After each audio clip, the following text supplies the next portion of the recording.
Découvrez un extrait exclusif de ce livre audio et profitez d'un essai gratuit sur Audible via le lien dans la description. Avertissait au moment où ses sens s'émoussaient et où il risquait de commettre des fautes. Dans Casino Royale, il est question de jeux de hasard, d'un grand amour perdu, de violence, du vent sur la mer du Nord et déjà de désillusion pour le monde des hommes.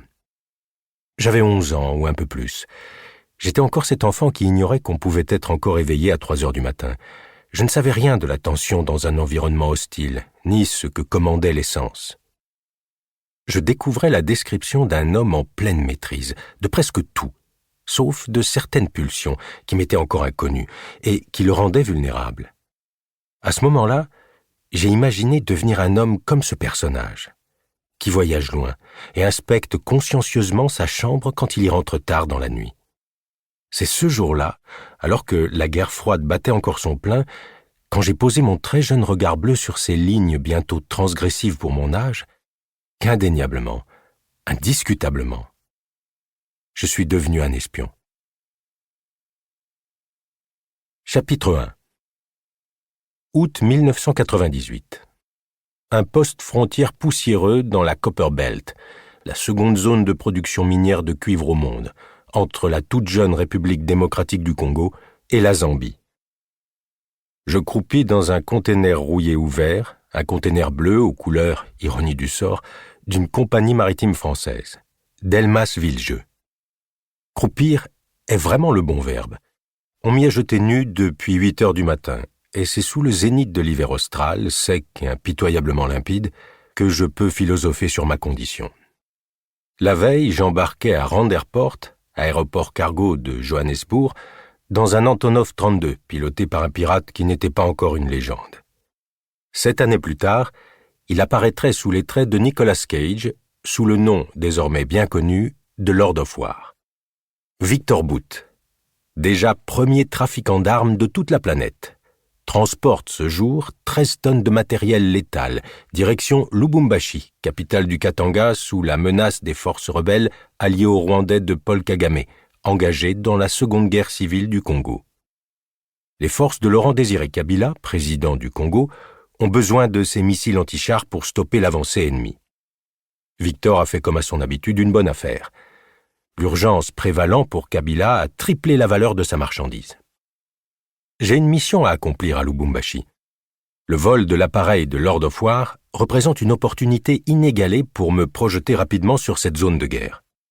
Je traîne souvent au piston, le bar de l'escadrille fantôme à Randers-Port, point de partance de tous les vols borgnes vers les théâtres d'opération des guerres civiles africaines. La cuisine offerte par Kiki Lemaire, vieux pilote belge, s'avère finalement l'une des meilleures de Jobourg. S'y enivrent tous les équipages mercenaires, moldaves, biélorusses, ukrainiens et autres. Il y règne une atmosphère digne de vol de nuit. Ayant grandi avec pour héros Saint-Exupéry et Mermoz, je ne peux que raffoler de ce lieu où se croisent tous les trafics et où je recueille depuis des mois un renseignement précis et constant sur la qualité de la marchandise acheminée, sur le tonnage, les acheteurs du matériel, les compagnies aériennes utilisées. Une véritable mine d'or pour mon employeur, la direction de la sécurité générale extérieure. Je fais partie de cette camarilla. Pour ma part, je vends du barbelé. C'est ma fonction ici, ma couverture, ma légende. C'est un produit comme un autre qui se commercialise merveilleusement bien. Mon catalogue comprend une centaine de produits différents. Certains, avec déclenchement et déroulement automatique, peuvent couper un homme en deux. Je vends aussi une part de mort, comme tous, cette communauté informelle de commerçants particuliers vivant au jour le jour. Ils ont raison de ne pas penser au-delà du lendemain. Il s'agit d'une profession où l'espérance de vie est assez basse. Un marchand d'armes est toujours l'ennemi de quelqu'un. Mais Victor, lui, ce grand gaillard moustachu, est l'ennemi et l'ami de tous. C'est là que réside sa force. Il livre tout le monde. Armée gouvernementale comme force rebelle. Il n'est l'allié de personne, mais le fournisseur du plus grand nombre. En raison de son statut unique, garanti par une petite flotte aérienne d'appareils rustiques, mais parfaitement entretenus, il couvre de manière inégalée les conflits sur le continent. Aussi, au-delà des apparences trompeuses d'un trafiquant peu regardant sur la qualité des clients, il officie aussi et surtout comme le premier agent du renseignement militaire russe en Afrique. Lord of War n'a jamais cessé de fidèlement travailler pour le GRU, sa seconde assurance vie. Quelques mois plus tard. Livre audio complet gratuit disponible en description de cette vidéo.